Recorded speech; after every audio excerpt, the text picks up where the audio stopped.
I remember we went up to Dagenham that day, and we went in the studio, and we had 2 tracks we'd written. One was called You Are the One. You Are the One. You Are the One. And the other was called Not Feeling the Rain. B-side was a bit of a ballad called Not Feeling the Rain. And it was a crowd favourite, so you know it's pretty good. But when you start recording it and go, wow, that guitar lick, when that comes in, that puts the hairs up on the back of your neck straight away.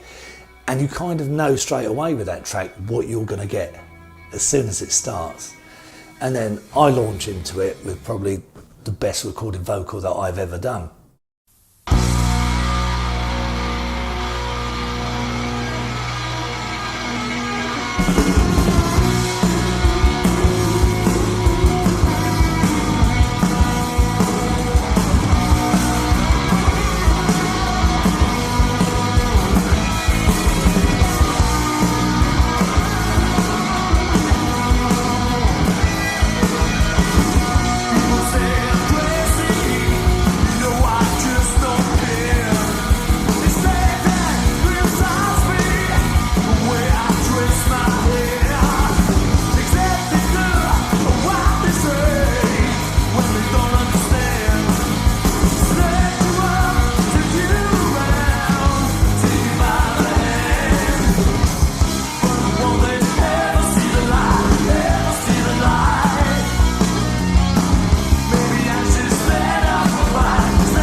And again, Simon in his element. You can have, Chris, you can have 2 tracks, I'm going to have all the other 22. That was kind of how I approached it. I'm having all the tracks for my guitars and you're not having anything else.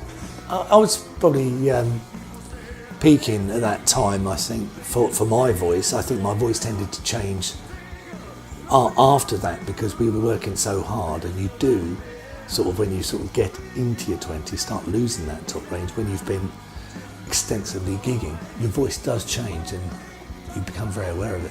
It was great fun. We laid off the 2 tracks, and then the first night of the recording, we went back to the B&B, got absolutely shit-faced. And I don't even quite remember how we even got to bed, because we were basically, it was one of those little B&Bs where it's like an honesty bar. Right, honesty bar with a rock band doesn't really wash, does it? You know, go in, help yourself, drink as much as you want. You're supposed to leave some money, and I don't even think we even paid for it. I think we just drank everything. So consequently, next morning, back at the studio at like 9:30, all of us were just white as a sheet. I think I might have been vomiting on my body all night. Jason was hungover to hell. Andy was, all his black, scraggly hair was all pulled off like he'd been pulled through a bush sideways. We went back in, and luckily we'd laid off all the tracks. Jason went in, did his vocals, and we mixed it all that afternoon. And recording the B-side second was the best thing because I'd relaxed so much. And when you're doing, it's all right to go out and belt it out, but you try and do a ballad cold, you don't get the texture right straight away, then your first line is everything. And I remember doing that first line about 3 or 4 times and just saying, is that right, is that right? And then we do the whole rest of the song. I said, I'm warmed up enough now, I want to go back and do my first line again. Because you never get a second chance to do that first line if it's not spot on. And I remember going out to the toilet in the afternoon when we were mixing, and somebody was walking around outside the studio, and I don't know if they were to do the studio or they were part of the complex it was in, but I remember someone saying, that guy's voice sounds amazing. That piece that's playing sounds amazing. I think it was Not Feeling the Rain was blaring out, and we were just mixing it at that point and adding all the backing vocals in. And we went out and we promoted that to hell, and we did some good shows, and we just had a ball, you know? Loved it, absolutely loved it. And I remember, this is another milestone for me, hearing our single on the radio actually being played physically on the radio space. And I was kind of just completely in awe of it. When it's played on the radio and you hear it for the first time and you hear Tommy Vance talking about what you've done. You know what I mean? And it's like, this is Tommy Vance. He's talking about us. You know what I mean? And you know, it's like, it was brilliant. It was a Friday rock show for us. It was just everything.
But there you go. That the single was a real milestone for us, I think. You know, and it sort of set us on the path.